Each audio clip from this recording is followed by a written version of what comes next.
Can you tell me a problem we face that's not created by government? Let's go to Tasmania.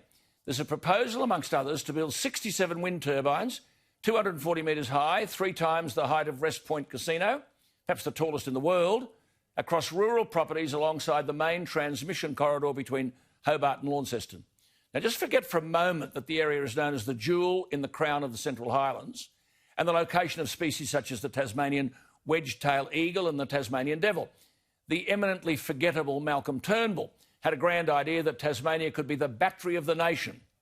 Tasmania don't need the electricity. They're asked to stump up a fair share of the cost, but in the end, you pay. Most probably to a private, foreign-owned wind farm outfit. There was a Parliamentary Select Committee on wind turbines. It reported in June 2015. Chapter 7, in fact, 7.55, the paragraph says, the cost to Australia of continuing to force electricity customers to incorporate uncommercial renewable energy within their aggregate supply are considerable. It said by 2020, which is now, those costs will amount to $3.5 billion a year in electricity bills. It added that this renewable energy program, when it has run its course, will impose an aggregate cost on the economy of between $30 and $53 billion. It said not only does this inflict a direct cost on electricity consumers, but it also undermines Australia's comparative advantage as a low-cost electricity supply source. Now, one outfit, Regulation Economics, gave evidence that, quote, subsidised renewable energy has been sucking capital into worthless investments. Further evidence was given in paragraph 7.53. Quote, listen to this, quote, on a conservative estimate, each eligible company receives in excess of $500,000 a year for each turbine. This is your money. The report added, on the basis of there being 2,777 wind turbines in Australia, this provides $1.09 billion per annum to the wind industry.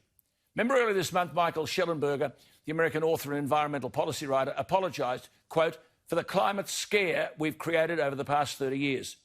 Of climate change, he said, it's not even our most serious environmental problem. He said, I feel an obligation to apologise for how badly we environmentalists have misled the public.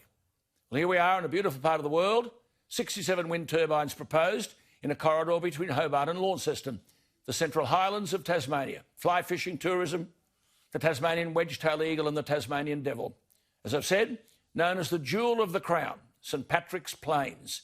Is this going to be destroyed by wind turbines so that some outfit can make a quid, $500,000 a year per turbine? Well, Malcolm Cross is approaching 80 years of age. They're the only ones who seem to worry.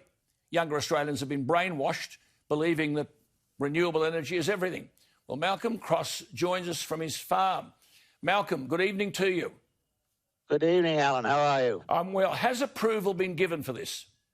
No, not yet. The company seeking the approval, UPROM from Sydney, is currently going through all the processes with the EPA and gaining approval to then on-sell it to a constructor, which will more than likely be a foreign-owned company. So basically there's a whole stack of these proposals for Tasmania, is there not? Because Malcolm Turnbull wanted Tasmania to be the battery of the nation, even though you don't need the electricity.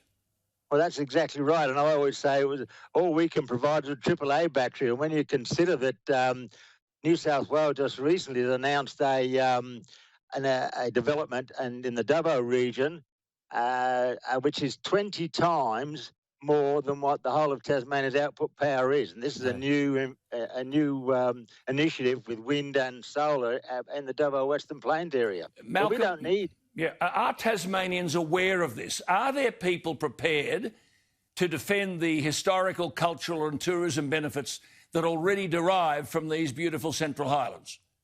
No, I think I can categorically say that. They're slowly waking up because we have it good here in Tasmania, and we're very lucky to live here. And I think it's hadn't been that well publicised, and now they're starting to realise that this threat is coming, and in all forms, not only wind and solar in appropriate places, and hopefully through you tonight, we'll get the message out a bit further. Malcolm, just one before we go. Do you reckon they'd be remotely interested if they weren't being paid taxpayers' money of $500,000 per turbine. Of course not. Of course not. That's right. And the other thing about it is that the land that the 67 turbines are going on are all privately owned, and by graziers here in Tasmania, very wealthy graziers, I might add, and none of them live in the area. They all live in Hobart or away from the paddocks that the towers are going on. Absolutely. Good on you, Malcolm. Hang in there. Malcolm Cross from Tasmania. We'll keep in touch. Another piece of nonsense and your money. Would you be in wind turbines if you could get $500,000 per turbine from the taxpayer?